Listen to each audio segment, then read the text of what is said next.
we're starting our commission meeting on this, the 9th day of May 2017. We're grateful that you're here in attendance.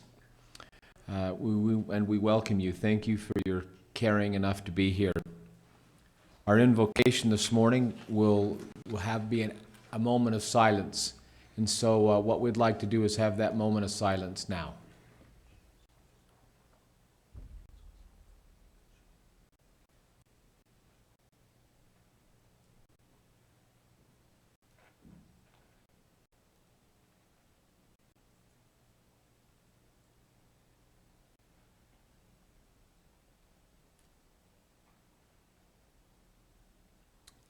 Thank you. Our Pledge of Allegiance this morning will be led by Shelley Hallisey. Shelley.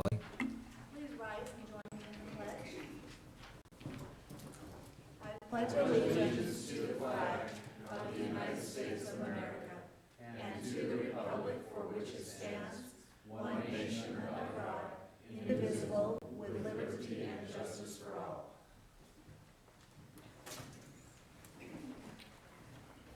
I'm going to deviate from the agenda momentarily and ask Commissioner Gibson to give us the thought of the day. Okay, I'm just going to share a little experience. I'm a little groggy today because I had the opportunity after 25 years, especially since there's a new reminder on our desk to use the microphone. Thank you, Fatima. I appreciate that. After 25 years, I had the opportunity to go back to the place where I served my church mission in Amsterdam. Quite a change for a young man who was 19 and had never really been out much outside of Utah to go to a place like that. And anyway, after all that time, it was just such a tremendous experience to rekindle and rebuild some relationships that had been untended, I should say. They were there and they were deep, but had been untended for a few years. And it reminded me that some relationships really are very, very long-lasting, maybe even eternal. And some of these individuals that I had the opportunity to visit with are getting up in age and in some of the challenges in life, and I just learned to love them even more through their challenges. I really didn't see much as far as landscape, and I'm okay with it. I was only gone a week, and the fact that I didn't see much of the country that I learned to love didn't bother me at all, because I got to spend time with the people that I loved and cared about, and it has just touched my heart for the opportunity to do so. And as I thought about a thought of the day really quickly, it kind of came to me, the slogan that we used in particular in the mission field in that area. And it was, I'll say it in Dutch because that's mainly the way I remember it, but it says, "Houd goede moed." And what that means is, be of good courage. We would see some of our friends, and after a difficult day, we would shake our fist in the air and say, be of good courage. And if that isn't a good reminder for me today and every day, that during the challenges of life, it's important for us to know what we believe in and know what we care about and know what is important, and then go forward and be of good courage, even when the arrows might be slung or the rocks might be thrown, that we go about our lives and our business in good spirits and good faith and be in good courage. And anyway, what a tender experience it was for my wife and I to have the opportunity to spend a couple days together, and I generally, it's kind of tender enough that I generally wouldn't share something like that, but it was one that I couldn't resist because of the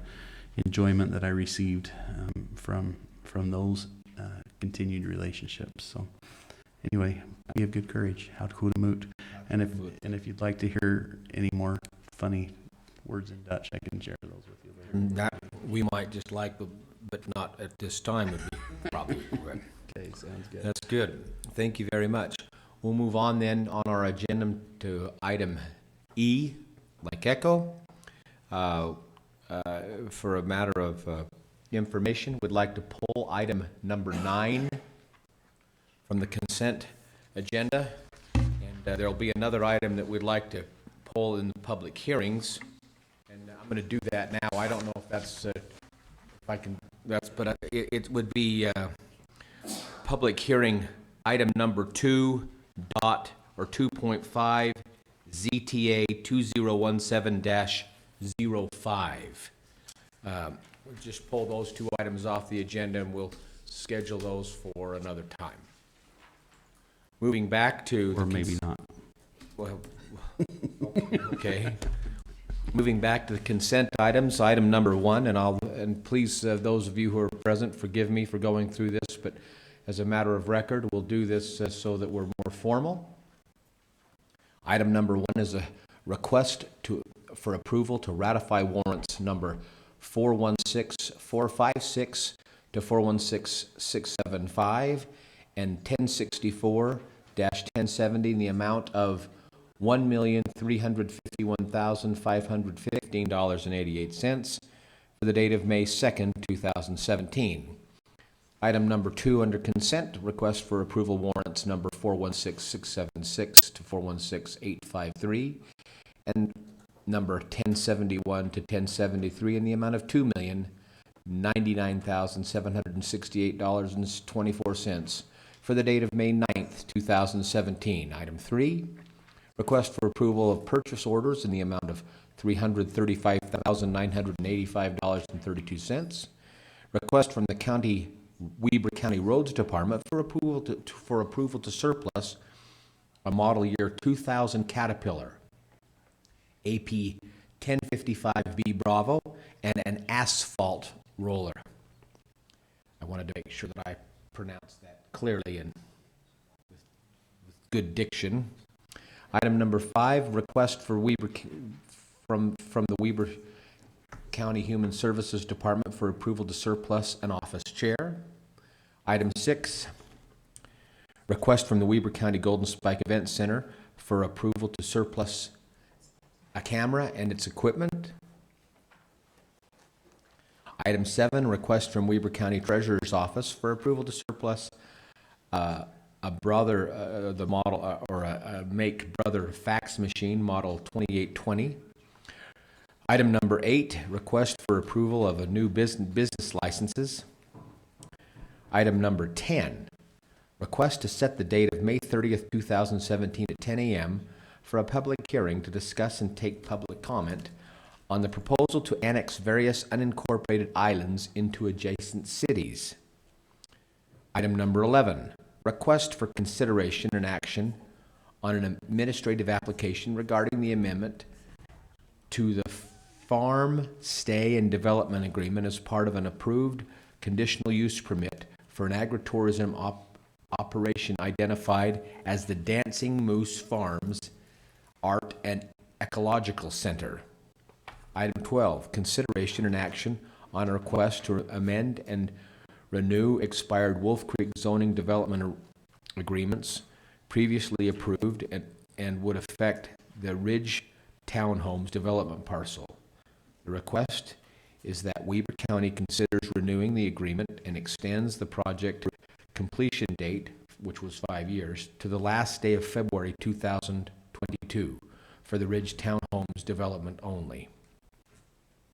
Item 13, request for approval of an amendment to the Impact Fee Facilities Plan, the IFFP, and Impact Fee Analysis, the IFA, study, item C like Charlie 2031-227.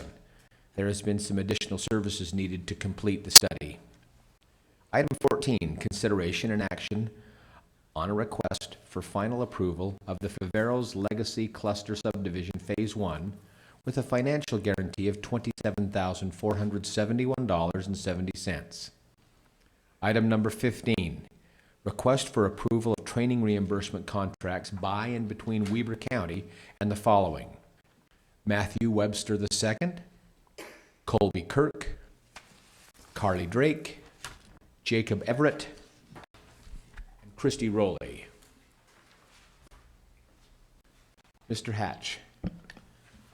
Okay, I'll give just a brief summary of our purchase orders and our checks. We issued, over the past 2 weeks, 50 purchase orders for $336,000. 44% of that, or $148,000, was for dispatch, and that was for a new logging recorder and computer equipment.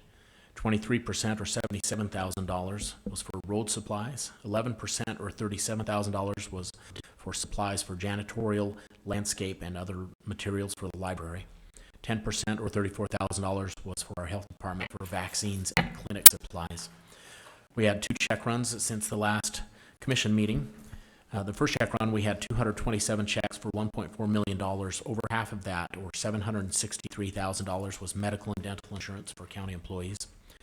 And then we had 2 expenditures for 7%, or $91,000.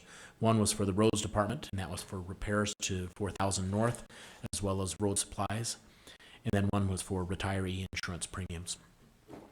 The next check run had 181 checks for $2.1 million. 51% of that, or $1.1 million, was for the library construction.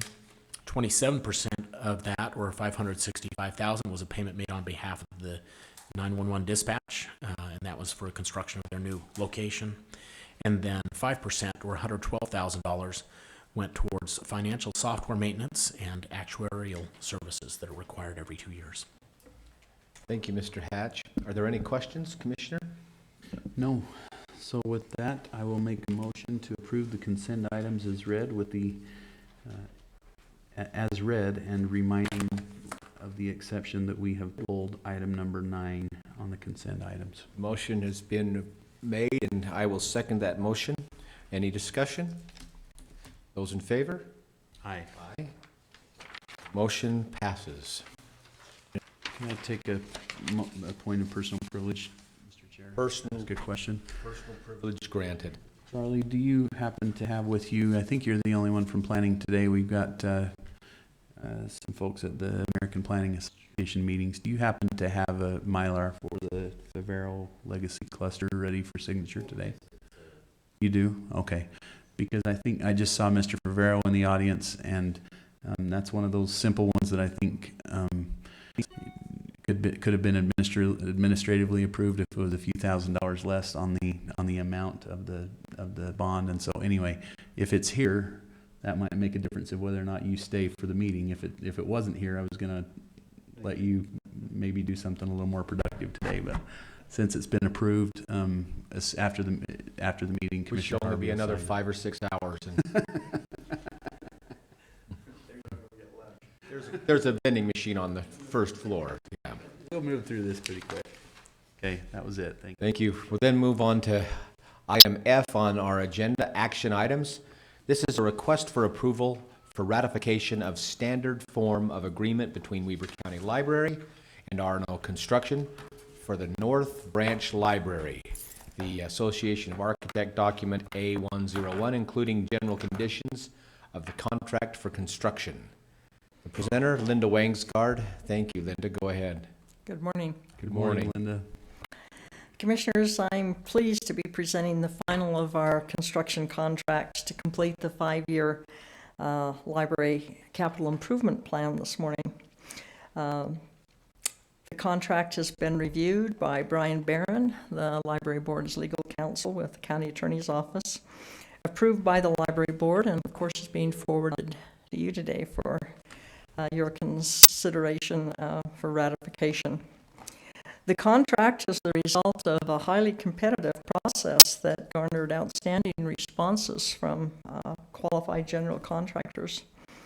Their written responses were reviewed, and the general contractors were interviewed by a board that unanimously recommended R&O Construction for the job.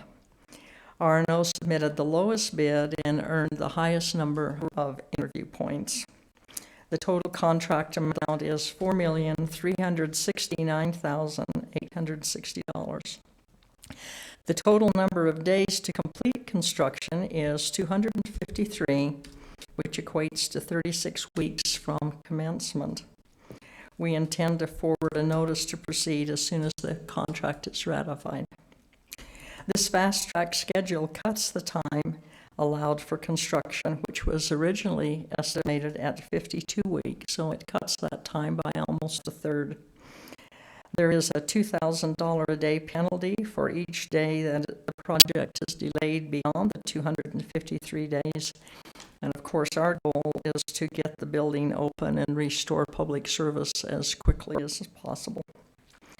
Library employees have spent the past 3 weeks vacating the facility. Their work will culminate this Saturday with a surplus property sale. And at that point, the branch will be ready to be turned over to a general contract. If the contract is ratified today, the general contractor could be on site within 10 days. That's awesome. Commissioner Gibson, any comment? So 253 days. When Yes. does that put us for completion? I'm sure you've done that math. About the end of January. It's, I want to publicly say, having been involved in the process, I appreciate so much the professionalism and the expertise that went into that process. I know it to be fair. I know it to be accurate. I know it to be trustworthy and filled with integrity. I'm grateful that a local company that makes its headquarters in Weber County is the one that's doing the work. And I especially, Linda, congratulate you on leading a great team that has done a phenomenal job out there. I'd also like to point out that the fact that we're moving forward now in North Ogden was a great team effort, not just with your team, but North Ogden City's been very good, especially as of recent, to make sure that all of the paperwork and everything else has been done. And I want to commend the mayor and city council, especially as of late, for helping facilitate that so that we can do this in what will end up being a fantastic project that will be built with a high quality and ahead of schedule. It's a great teamwork, a great companionship, or a unity. But mostly, Linda, I want to thank you personally for being a great leader. You're a good person. You're a great asset to the county. Thank you so much. Well, thank you, Commissioner. I appreciate that. I'll pass the good word along. Obviously, I have the luxury of standing here before you today while the rest of our team is out readying the building for construction. They're the hands-on people are Isn't it making this wonderful? happen, but I'll make sure they hear your kind words. Isn't it wonderful? It goes back to your great team, your great leadership. Thank you very much. Thank you. I'd And thank entertain you, a motion. Commissioners. We'll consider that a unanimous recommendation, Linda. I appreciate that. And I love seeing names of Weber County-based organizations on our buildings, and I know that can't always happen.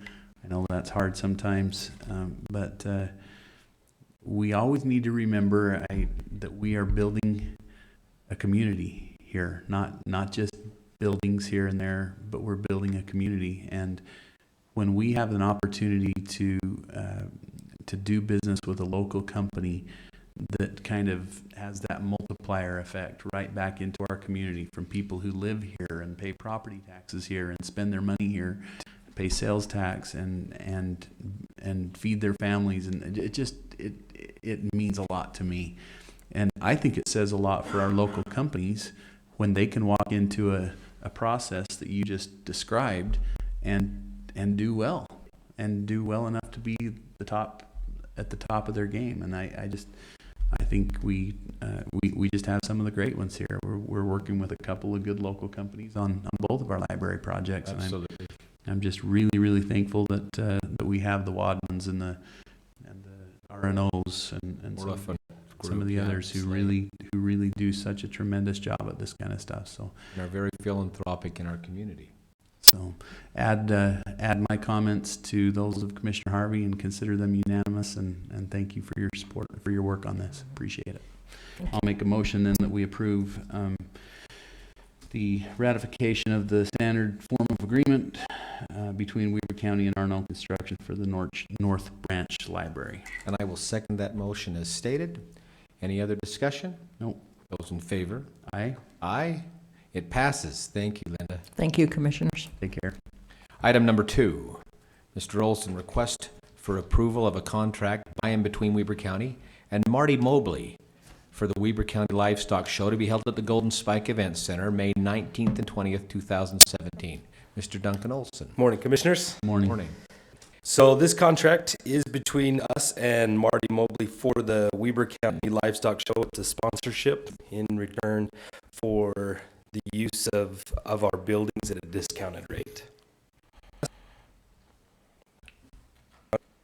Commissioner, I know this contract to be one that positively affects those youth who decide to participate in the raising of livestock in Weber County, and it's a good thing. It's also, while it doesn't show on the contract, but it also has some feelers that get out to the schools and the district, and it affects quite a few youth, and so I think it's a good thing.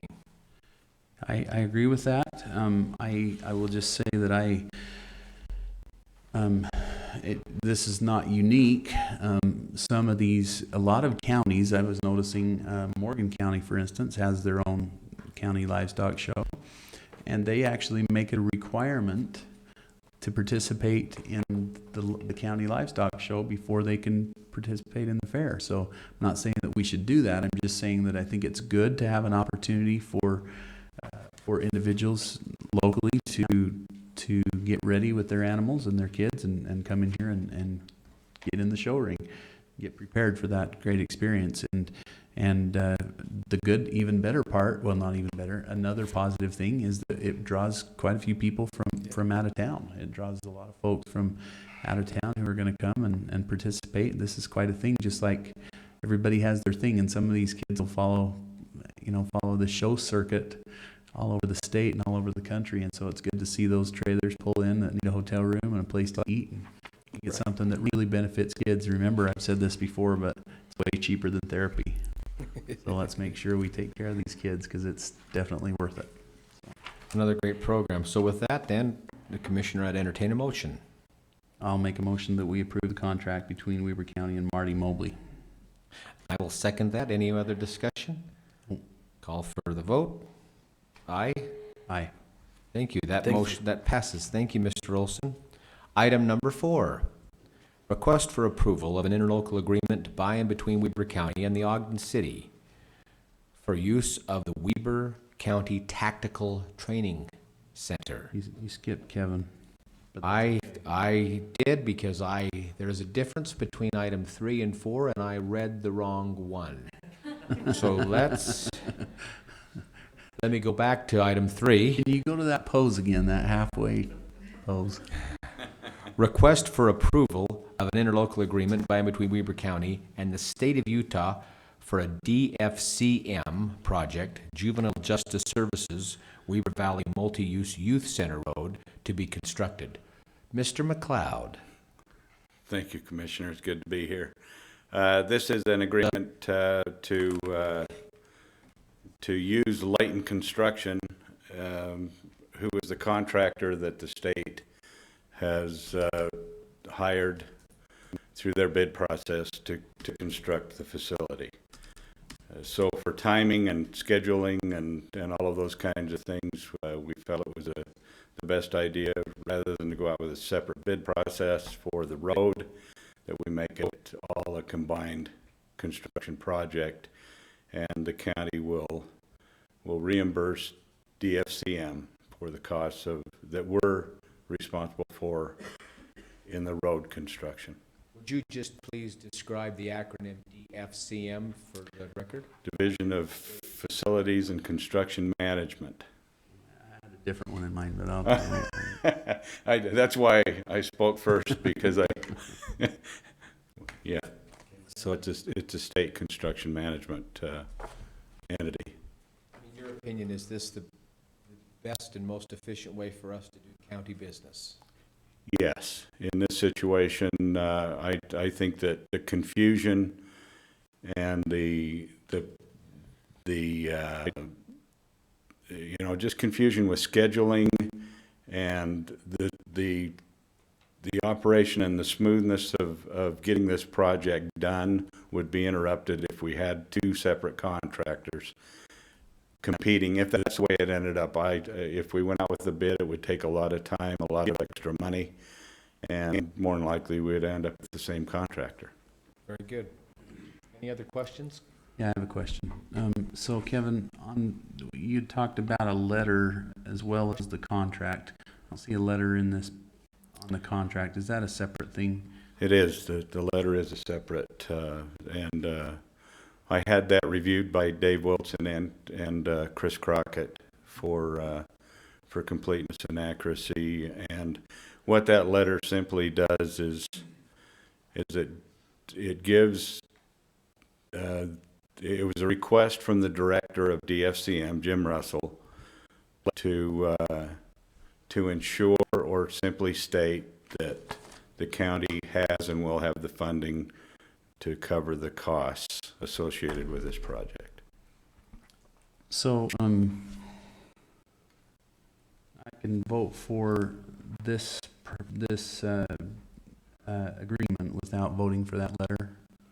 The letter Totally really isn't separate. part of the ratification of the agreement. The agreement and the letter are two totally separate things. The letter was simply asked for outside of the agreement to just. So let me say that the agreement specifies how the county will pay DFCM. Right. That when they bill, we will pay them within 30 days. So it certainly is covered in the contract. It was just something that was asked for by them as maybe more of a guarantee or some form of commitment. More than the contract that we're about to sign that spells it all out. So I'm just gonna be quick on this. This interlocal agreement needs to happen, and it's good. You've heard me from this podium talk a lot about how grateful I am for good working relationships, and that's one of the things I was really grateful to bring with me from my time at the state. The Commissioner Harvey has added to that. Commissioner Ebert, we all do really well working with our federal, state, and local working partners. We're working tremendously all the time to improve those relationships. Every now and then you get some agency who kind of acts like they forget that they answer to taxpayers. And I've got some frustration with the FCM, and I will admit that. I had a conversation this morning with the director, and I think I feel a little bit better about where we're at, so I'm good with that. But I also think that the letter itself is duplicative and kind of a little bit unnecessary. And so if one commissioner wants to sign that letter, I'm just saying I wouldn't sign it. But if one commissioner wants to sign it, I guess that's their choice. But that being said, we have a contract with the FCM on the property, on building the facility. That spells out all the terms and conditions. We have a contract. If we pass this item that's on the agenda, we'll now have a contract on the road, right? And I think that those all make sense, and those are important, and they're inclusive and are what need to happen. And so I'm excited to see this project moving forward. I don't know if any of you have passed by it. I think there's going to be tremendous asset when it comes to programming. There'll be tremendous asset to have this facility next to the jail facility. And the benefit to the county that's tremendous on top of that is that decent, proper access finally into that sheriff's facility, which will be a tremendous thing. Not only decent, but it's safe and a liability that just, and also it also communicates, and it's the right thing to do. I hate paying more money but it's the right thing to do, and it kind of completes that little piece, and so. Yeah. So, it completes the piece. It's also, I mean, technically, You got a free light. we're making and it, we're making, well, no, it wasn't free, but we're making our guys are making illegal left-hand turns right into the road as we speak, you know, I mean, with no, I'm not familiar with that. with no option, no choice. And, I'm sorry, oh, I'm did I not- say that? No, you're I'm not familiar with that. Okay, I've done that a few times. Bottom line is it needs to happen at that light, and we have a path moving forward here that I think makes sense, and this contract needs to happen, so. Well, and to clarify just a little bit too, with some of the costs, this required a widening of 12th Street for a deceleration lane, which requires the move of a main transmission pole with Rocky Mountain Power. It's just been a domino effect of increased costs that we certainly didn't anticipate, but that we've found a way to cover, and I think that we'll end up being able to finance that through some separate funding. So. Okay. And by the way, you've been very creative on that. I appreciate that, because this is probably something that we need to do on the, that we ought to consider some of our WACOG transportation funding for, because that's exactly what it is. And okay, so anyway, with that, Mr. Chairman, or Mr. Chair Pro Tem, I will call you whatever I should call you. That's great. I will make a motion that we approve the interlocal agreement between Weber County and the state of Utah for the DFCM project. So as worded then on that item number 3. Item number 3, yes. And I will second that motion. Call for a vote. Aye. Those in favor? Aye. Aye.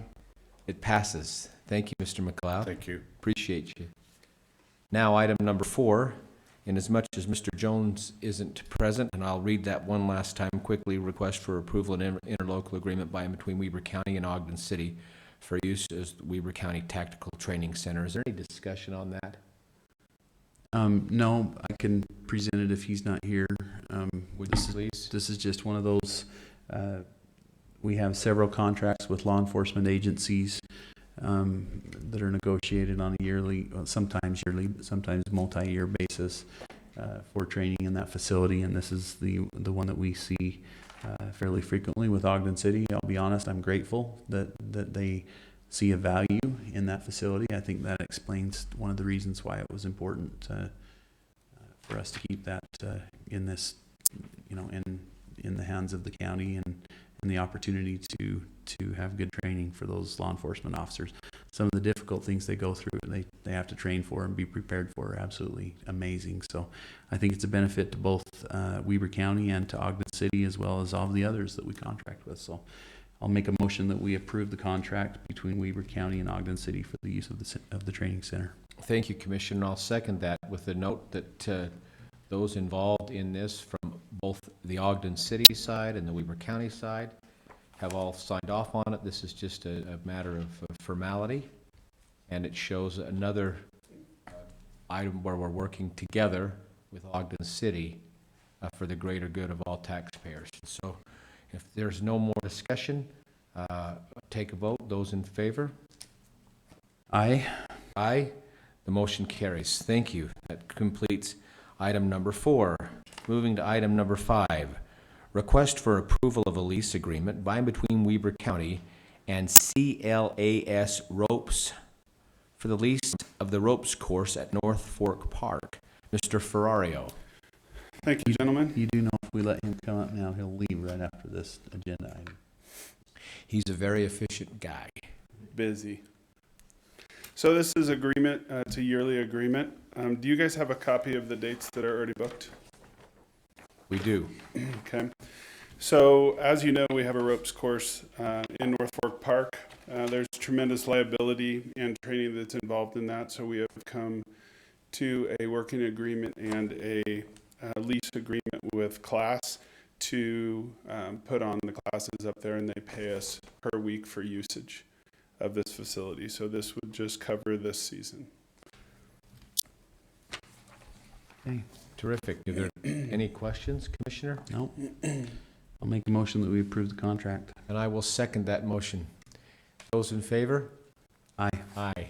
Thank you, Mr. Ferrario. Any other comment? I have a question. Can I do a personal privilege? You can do whatever you want. You bet. So I would like to thank Chris. As you guys know, he's been working with our lease agreements because they frequently don't read the same from one agreement to another. So just wanted to say thank you because he's scrutinizing, which sometimes is a tedious process, but they're much better and I think it'll be smoother. He's years to talented. come. He's a good guy. So thank you. Appreciate you. you, Todd. Take care. Thank you. All right, moving on then. We'll go to item number 6 on our action items. Could you read a little faster, please? Request for approval of a contract between Weber County and Atlantic Specialty Insurance Company to establish a tenant user liability insurance program, TULIP, for residents to consider as an option when insuring special events held at Weber County facilities. Mr. Crockett. Thank you, Commissioners. Recently, I was contacted by the Utah County's Indemnity Pool. They have, in the past, operated a tenant user liability insurance program, the TULIP program, where residents of Weber County who wanted to use Weber County facilities could obtain insurance in our contracts. For many of our contracts, like at the Golden Spike Event Center, the fair, or if someone wants to rent out one of our park venues, we require insurance. And that was an option for residents to utilize. USIP is no longer going to be managing those, and so they have given the counties the option to establish their own TULIP policy or to direct residents to different companies where they can obtain a policy. USIP has helped the county establish a policy through Arthur Gallagher with Atlantic Insurance Company to establish a TULIP policy where residents can apply online, describe their event, and receive a certificate of insurance where Weber County will automatically be named as an additional insured. It provides the coverage that we require. It costs nothing to the county. The premiums are paid by the third party. It goes directly to the insurance company, and we automatically get that certificate of insurance. It's just an option to make things easier for someone who wants to use our facilities. How does it affect the cost to the end user then? What's the cost difference? Because I know that going through USIP for some of our vendors was pretty affordable. So now what has that done to that? I don't know exactly what the premium cost would be for the third party, but I'm sure it's competitive. I mean, we would probably list other insurance companies on the website that they could residents could go and shop around, but I assume it would be very competitive. Question then, Jen and Marty, are you familiar with any of this, and do you know how this is going to affect us out there? Or at some of our events at the conference center or at the fairgrounds, or well, either one of you. One of you will come to the mic. Thank you, Mr. Smith. We are familiar, thank you, Commissioners, with this process. It's fairly common in the event world. Chris has been great to work with us on this. I'm not specifically familiar with this company, but as Chris said, we'll just refer our customers to the site with several choices, and this will just be one that makes it easy for our customers to go through. I guess, and so USIP they're not doing it anymore, so we really don't have a choice, do we? We could not go through USIP to obtain a TULIP policy, and so the county would either have to establish their own policy or just direct residents to go and find a company that would provide coverage and then obtain a certificate of insurance. And I don't know for sure what led to this decision, but I know that Gallagher is a reinsurer for USIP as well, and so they have a close working relationship. My guess is that they've been running through to Gallagher anyway. Right. So we receive the contact information through Gallagher and through Atlantic Insurance through USIP. That's what they have been using to provide TULIP policies in general. So it's probably, my understanding of this is that instead of, basically, it's almost like, it might even be a benefit. It may be that it's just eliminating the middleman. The relationship is still there with Gallagher and USIP. And instead of having the policy written through USIP and then reinsured by Gallagher, this just kind of, they'll continue to help us through this. I'm sure USIP will, right? Right. Marty Stevens at USIP is going to come down and help us establish the program online where we can have patrons submit applications to get their insurance. But right, it's eliminating the middle person. It's the same policy. It's just now going to be facilitated directly through the county. And they have an online application process. That's good. So in other words, if I was to go to the county facility and say I wanted to hold this event that wasn't covered under our liability policy, I needed additional coverage, they would say, go online to this website, fill out the information, and that's how you would get a secondary policy. Right. Rather than Your own or go to the Go your own or use this this gives them option. an option of somewhere to go. And Commissioners, as Jennifer's reminded me, this is a pretty small percentage of our users, so. Probably wouldn't happen very often. I don't have any more questions. Do you, Commissioner? I'm comfortable with it, so I'll make a motion that we approve the contract between Weaver County and Atlantic Specialty Insurance Company. I've got a motion to approve item number 6 on the agenda. I'll second that motion. Any other discussion? Call for the vote. Those in favor? Aye. Aye. Motion carries. Thank you very much, Mr. Crockett. We'll now move to the public hearing portion, so I need a motion to adjourn our public meeting and convene public hearing. So moved? Moved, and I'll second that, so it's been moved and seconded. Those in favor? Aye. Aye. Thank you. Now we're in a public hearing for discussion, and discussion on the following proposed land use code amendments. We're in item number 2. Mr. Ewart, I'm going to go to item 2.1, and without reading the rest, well, I guess I should. Item 2.1, which is ZTA 2016-04, a proposal to amend section 101-1-7, definitions 101-10, public meetings and building utility substations or structures, and 104-29-2, Ogden Valley Destination and Recreation Resort Zone DRR-1, to provide a definition of utility, to modify the front setback requirement for utility structures when not on a lot abutting a public right-of-way, and to clarify provisions for public utility substations and structures. Thank you, Charlie. Thank you, Commission. If it's worth saying, it's worth taking a long time to say it, right? Not really. So I'm you hooked could on phonics when I'm done here. you can tell from what we have on the agenda, we've got a lot of work that had culminated from the winter time where we didn't have a lot of development applications, we had plenty of development applications, but we had a little bit of downtime to work on some of the more administrative clarifications of the land use code. This one specifically, we had an incident or an occurrence where a utility owner wanted to build on a flag lot, and they had some concerns about a front setback. When you've got a property that doesn't front on a public right-of-way, that front setback becomes a little less important. Purpose of that setback is to create uniformity and visual aesthetics of the streetscape. And so if you've got a lot that sits far back, removed from that right-of-way, this proposal essentially reduces that front setback to what a side setback would otherwise be.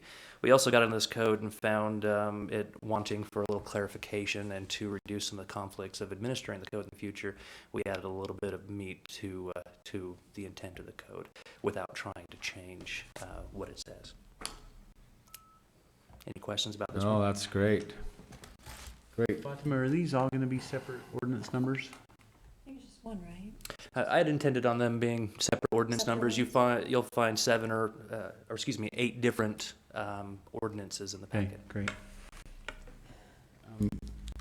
And I- questions on that one. No, and I think I'm going to move right along. I'm going to go to item 2.2, ZTA 2017-02, and I'm just going to let you carry it from there, Charlie. Okay, sounds good. I'll In just fact, run- if you would on these, to save time, why don't you just go 2.2, 2.3, 2.4, 2.5 again, we've polled. Yep. 2.6, and 272829, just to finish up item 2. Perfect, can do. On 2.2, this is amendments to the definition of what is a lot of record. As we were administering the code, we found that there was a little bit of an inconsistency in the term lot of record. A lot of record is essentially a lot that legally exists in its current format. It might be a non-conforming lot, it might be a subdivision lot. It's a lot that was approved a long time ago before certain laws or ordinances were put into place. This amends that definition just a little bit to remove that a lot of record is a lot that is part of a future phasing plan. We don't want that to be called a lot of record because, according to this definition, they'd be able to go and start building on it without platting it appropriately. And so we removed that part, and we removed a little redundancy out of that That's section awesome. as well. Great work. Okay. ZTA 2017-03, which is Recreation Lodge. We approved a conditional use permit this last year for a Recreation Lodge. There was concern from the investors on that project that the definition of Recreation Lodge didn't specifically say for nightly accommodations. They were a little concerned about what a Recreation Lodge would be if it didn't say nightly accommodations. We looked through the rest of the definitions. Bed and breakfast uses the word nightly accommodations. Hotels, motels do too. So we just wanted to make sure that was in Provides there consistency. to be clear. ZTA 2017-04. Does this apply to both Upper and Lower Valley? ZTA 04? Yeah. Yes. It does. Okay. Yep. So on this I mean, one, sorry, 03, where you talked about the Recreation Lodge. Recreation Lodge. I don't know that Recreation Lodge is specifically listed in any of the Lower Valley zones. If it is, it would apply to it. But okay, I see what you mean. Got it. Okay. 04, this one. Last year, we ran a legislative amendment to remove the word township out of our land use code. That was based on a bill that the legislature passed, essentially saying a township is only applicable in a county of the first class. And so we removed the word township from our land use code, but failed to recognize that there was a whole section outside the land use code that talked about townships as well. But it was very specific to planning context. So we just removed all references to township and deleted that whole section, so there's no confusion about it. Okay. This is 06, 2017-06. Application submittal timeframe. We found an inconsistency in our subdivision code where essentially we're telling an applicant that they need to submit their application 30 days prior to their desired planning commission date. But we also give our public agencies, our review agencies, 30 days to review the application, which doesn't give us enough time to agendize it, notice it, prepare a staff report for the planning commission. So we're proposing that date be moved to 45 days, so the agencies have their 30 days to review, and then our requirement to get it on the planning commission agenda is 45 days after. There was language in the legislature this year that describes this. Does this help? This just helps clarify, but it still meets that? Yeah, the language from the legislature this last year was specific to building permits, and we've got 2 weeks to review and get those kicked out. This is specific to subdivisions. Thank you. Mm-hmm.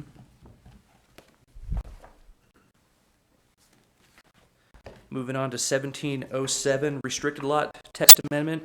This is really just cleanup. When we ran the natural hazards ordinance earlier this year, got that approved, there was a definition for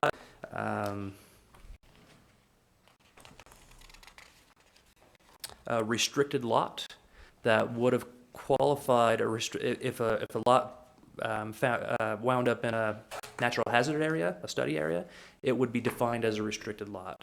If you follow that through the rest of the code, restricted lots require hillside review, which was specifically why we ran the natural hazards code amendment, so that they didn't all have to go through hillside review. This is just disconnecting a link that we didn't realize was there. Makes it, okay, great.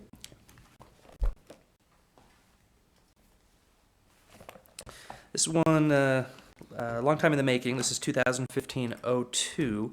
There was a desire for a little bit more flexibility in architectural standards for single-family dwellings. We do have requirements for how a single-family dwelling should look, materials, the angle of the pitch of the roof, and all that. What this does is it gets into that section and it loosens those requirements a little bit. You'll see more construction materials that are allowed, and you'll see that the angle of the roof, the pitch of the roof, can be amended if an architect submits information saying it's superior or it conforms to the neighborhood or something like that. So We see a lot more of this up in the Upper Valley. that's right. That's exactly right, and it was focused on a lot of that from the Upper Valley. Okay. Okay. And last but not least, this is projections permitted into required setbacks and rights-of-way. These are specific to private street rights-of-way. We have a request in a resort to allow a building projection into a private street right-of-way. This might be an overhang, it might be part of the building that projects out, a bay window or something like that. That because in the specific zone, the minimum setback is 0, they could build right to that property line. So they're talking about, I'm imagining, and this is just an imagination, you got the Old West mine town where you got the boardwalk and you got the deck above where people can stand on it. Something similar to that. This is just amending the code to allow that to happen in a private right-of-way. Any questions about that? Okay, that's all of them.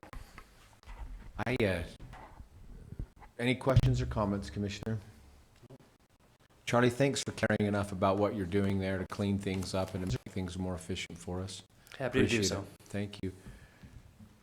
Looking for a public comment on any of these. Charlie, well, she's coming up. Recognize, yeah. Well, she's coming up. Charlie's just, he's a brilliant guy. He's one of those guys you get on, he's one of those, like those horses you get on and he just takes off. And I think he did great. and yeah, and it's good if you want to get somewhere fast, right? Every now and then I have to say, hold on, 'cause you're going to buck me off. He's that fast. He is He's- very fast. Anyway, I appreciate that, Charlie. Well done. Just for the records, just state your name and, Jill Hipwell. hi, Jill. Okay. This is actually just concerning some public notices. I'm not exactly sure if it will, there is one that I think it would affect. I noticed on your website that you do have a link that goes to the Utah Public Notices. That's awesome. I do have a suggestion of maybe put in another link, which is the legal notices, Utah legal. That one's a great one for any newspaper ones. It'll pull up all the Utah newspapers, and you can do it word for word. It's great. But the other thing that worries me is changing the subdivisions to just a public meeting. But I'm wondering if we could actually, because if I'm right, a public meeting, you don't have to take comments, but you can. Where a public hearing, you should listen to the people, right? I'm noticing in a lot of other counties that what they do with some of these applications is require the applicant to actually put a public notice on the land site, on like any frontage roads or anything like that. I think the lowest I've seen is a minimum of 7 days, up to 30 even, on those subdivisions or on the prudes or on any of those. I think with the community out where we're at, where some of them are not on the computer, that would be a great asset for them to know of some of these meetings that are coming up. And I don't know if it's just a thought. What are we doing Good right thoughts. What are we doing right now? I researched like the 5 right off the bat, and Thank 3 you. of the 5 did it. Great. And so, I appreciate you caring enough to say something. thank you very much. Thank you. Thank you. So during my time as the planning director over in Morgan County, we did the same thing. We have public notice signs, bright yellow signs that say notice of public meeting. We got 2 different things: notice of public meeting and notice of public hearing. Mrs. Hipwell is correct. A hearing would require a discussion point. I have never been in a meeting with the Planning Commission or the County Commission where they haven't entertained public comment, whether it was a meeting or a hearing. And so I don't know that would necessarily change the way that we do the work. But a hearing connotes a legislative item, meaning broad discretion to either approve or deny an item, whereas a subdivision is an administrative item. There's not broad discretion to approve or deny, and the discussion is a little more bridled. So is there something in what you've described today that changes that at all? We're changing the word hearing to meeting, not because. Where at? Which Let's number go again? to. Forgive me a second.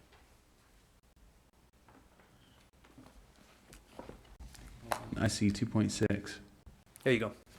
So on that one, the reason we're changing the word hearing to meeting is a long time ago, the meetings that the Planning Commission had were all called hearings. A few years back, the legislature changed the County Land Use and Development Management Act to define the difference between a public meeting and a public hearing. If you're going to run a legislative item, a code change, a general plan, a zone change, those are all public hearings. Mandatory requirement to have a public hearing period where people can come and give comment. With administrative items, the reason the legislative, the code for the state has changed is because administrative, a lot less discretion, and so as far as public comment goes, it's up to the jurisdiction on how to hold that. But if we use the word hearing in our code, we're running contrary to what the state code says regarding administrative and legislative actions. Yeah, so a public hearing, as you started to explain, Commissioner, a public hearing is required that the public have the opportunity to comment on that item. And as you can see on our agenda today, because these are ordinances, the public hearing has to happen before we then leave the public hearing and take a vote on the item. That's right. A public meeting, you may or may not have public comment, and it may be before the item that you're interested in, or may not be. We're actually getting some concern from our indemnity pool saying, and I think you've seen some counties and cities go away from having public comment in their actual public meetings because there's concerns about the open meetings law. And if someone gets up and says, well, I think we ought to talk about this, and it's really hard for the commission not to answer a question, we could be in violation of the open meetings law and open ourselves up for liability. So, I mean, all this that I'm saying, I don't know that there's an answer in what I'm saying. I'm just trying to help give a point of reference. But I think it may actually be less frequent that you would automatically expect to have public comment in a public meeting in the future, unless the open meetings law is changed in some way to, which I don't see happening, to allow that type of comment. So, because the purpose of the open meetings law is to say that when a particular item is going to be discussed in a legislative manner, that it be discussed having had proper notice, so that people know that it's going to be discussed. So I'm trying to, I guess I'm just trying to figure out on this particular item, as it was brought up, if this is the type of thing that would cause the type of concern that the lady brought up, and I'm not sure if it does or doesn't. If I think that the areas where you would want to have a public comment, where there would be any leeway, let's put it that way, any leeway for change in a decision would already be covered under the public hearing statute. So if there's no leeway and they followed the code and there's no discretion one way or another, basically if they meet the requirements, it still has to be in a public meeting, but maybe it's less important if we require a public hearing. I don't know. It's just thinking out loud through the discussion, but it's a really good point, because we want people to be heard through the law as far as the grandma request or the grandma statute goes. Yeah. No, and So, a very give us- valid point. And we're not changing we're not proposing to change the way notice works. We're not proposing to change the way the meetings work. Public comment would still be on the agenda. There's no proposal for Maybe. any of that. Yeah. Right. Right now, there's no proposal for any of that to change. Only changing the word because the word it's an antiquated word. It's a relic from an older time when the state code read differently. Yeah. I understand that. I do think, though, that the idea, I would, and this may or may not be appropriate at this time, but I think we should look further into this idea of posting it on the property, and just have a better communication. I really like that idea. So, if I'd like to charge you or your department You got it. to enter into that so that we can. I think that's a wonderful comment. Thanks for Are bringing we that doing forward. any of that now? One of them I looked at, actually. Yeah, we do that occasionally. We'll do that a lot for legislative items, and we do have a requirement when it comes to a right-of-way vacation to post. We've got signs; they're ready to go. There's administrative costs. You got a driver who's got to go out and post it. But I think there's some ways to combat it. What we did over in Morgan County, and I know we're kind of off the point here, is we gave the sign to the applicant, and we said, "Here's the sign. Take a picture of it, send it in, a signed affidavit saying that you posted it, take a picture from the road so we know that people can see it." And so we put it all in the app. There you go. That's in today's day. There's no reason not to do that. When you order the signs in bulk, you get them for a lower price, and then you get to pass that cost on to the applicant as well. So as far as the concerns that the lady brought up, Ms. Hipwell. Ms. Hipwell, well, I say the lady, the gentleman. In Dutch, we would say the Lord. Das woman or whatever. Here. One of my concerns is the public meeting only gives you a 24-hour notice. And so where I try to do my research, you know what I mean? I do. That's why I kind of like the idea of the sign, because I think it would benefit. We're going to move forward there. Okay, I just very much. And the state code is quite flexible in as far as third-party notice. I mean, it says that it basically delegates to the county the authority to determine what third-party notice to use. So if we want to include more notice, we can certainly look at amending ordinances to expand that. Great. Any more? If there's no more discussion, I think, sir, is it Mr. Favero? You had some comments that you wanted to make also. As he's coming up, Charlie, just to make sure then on this issue, you don't think that this really affects what she's bringing up if we No. move forward on this? No, I think our noticing that we're already doing, That's public clear. comment, I We think can all the address rest that is in another way. right. That was clear, yeah. Robert Favero. I appreciate the work that they do in trying to keep the ordinances current and up to date. The only concern I have is in the wording in this number 6. It says extend the time frame of subdivision proposal as before being reviewed by the planning commission. Right now we have a sketch plan. We have 2 times we go to the planning commission, and then we go to the county commission, and then we go to the county commission again.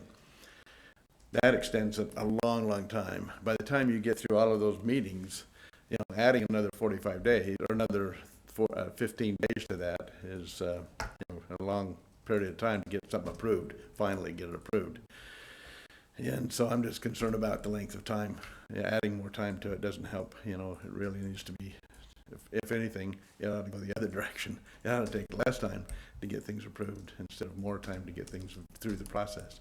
And so I would just make that comment. I know, having gone through it a couple of times now, there's ways that could be changed, things that could be done to make that much more efficient, much more quicker, a lot quicker than it has in the past. So. Thank you. Any thoughts on that, Charlie? I do. I like comments that are easy to answer. We're already in process of actually solving this problem. We're working with the county surveyor's office and the engineer's office to do a comprehensive rewrite of the subdivision code, which would include a far more efficient, streamlined process at the developer's option. And so it's still forthcoming, maybe a little too premature to go into details, but I think we can solve this. What this is trying to do is just give us that little Band-Aid so that we're not in conflict with our own code as we're doing our reviews until the time we get to that more comprehensive overhaul. And I'll just say, Mr. Favero, you will find with this group, and I mean group meaning not just commission, but body of workers for Weber County, that you'll find a level of efficiency that is far greater than what you've experienced in the past. Just give us a little more time. There'll be a lot more automation coming online, and you'll be able to do things which will create more of an expeditious outcome for you. So you have my commitment on that. Thank you. And the only other thing I'd say is, you know, the planning commission only meets once a month. Twice, I think, but Maybe they meet planning commission for the upper valley and lower valley, but we only get one time. And as far as I know. I think they still meet twice, don't they, Charlie, or not? So if you have a Is it sketch once? plan approval, Once out west, okay. sketch plan approval on 1 month, if you find anything wrong, you gotta fix that, get it back in. If they're gonna have another 30 days before you can get it back on the agenda, that's another month, Good point. you know, and if you happen to turn yours in on a particular day, and you're not 30 days away, you're gonna make another month. Mhm. So, you know, those timeframes are sometimes real killer. So Well- if they could meet twice a month, that would help a lot. Just keep that in mind on this efficiency project, because that's exactly what, I mean, that's exactly what we need to hear. I'm gonna say something here, and I'm probably out of context, but it's, but I will say, we're always looking, since those planning commissions and many of those boards are volunteer, we're always looking for people who are interested in volunteering, and if you want to, once leading a commission or a volunteer board, you want to meet more than monthly, then I don't know that you'd get any pushback from the executive branch of this county. But running a group of volunteers can sometimes be a blessing and a curse, and Yeah. so that would be just I'm grateful for the volunteer efforts we get currently.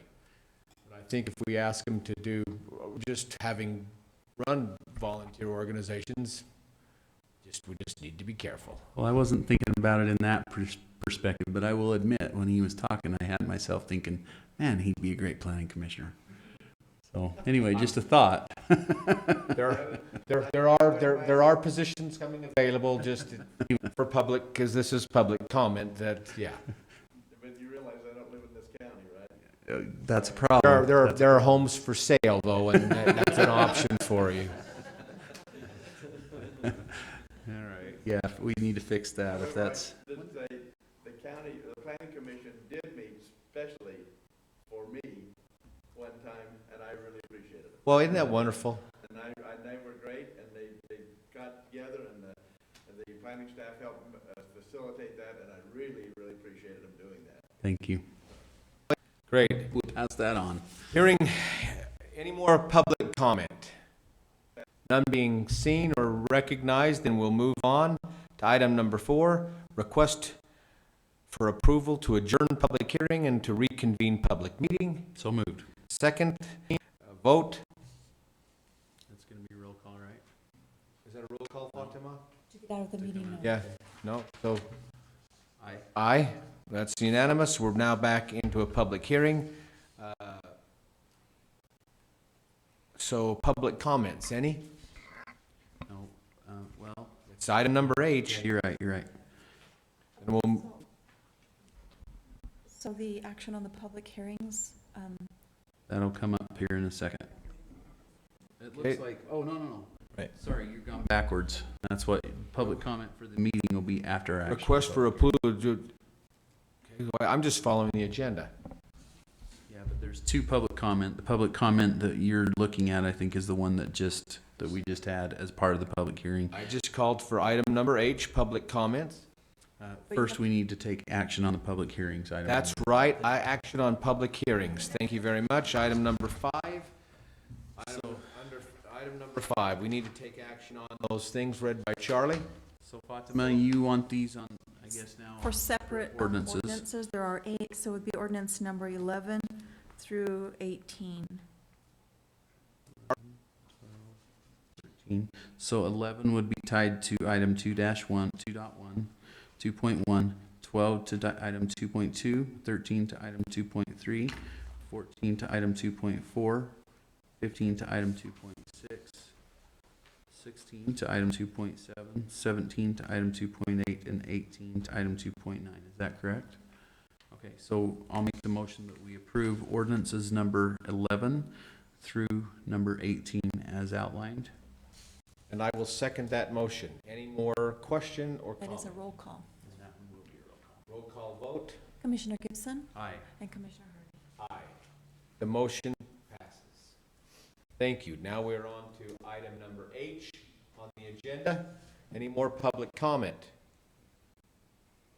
Thank you. Item number I, request for approval of a closed meeting to discuss strategy relating to the purchase of sale of real estate. I'll make that motion. And I'll second that. That is a roll call. Commissioner Gibson Aye. and Commissioner Harvey. Aye. We'll be back, huh? We'll be back. And just so you know, based on my comments earlier, if you can stick around, if any of you can stick around for a few minutes. Yeah, it's only, Upstairs in a few minutes, we'll be having a Dutch cheese tasting party for just a minute, just a few minutes, wait a second. just a few. Just as a matter of clarification, Dutch doesn't mean bring your own cheese. I've got the cheese, he's brought the crackers.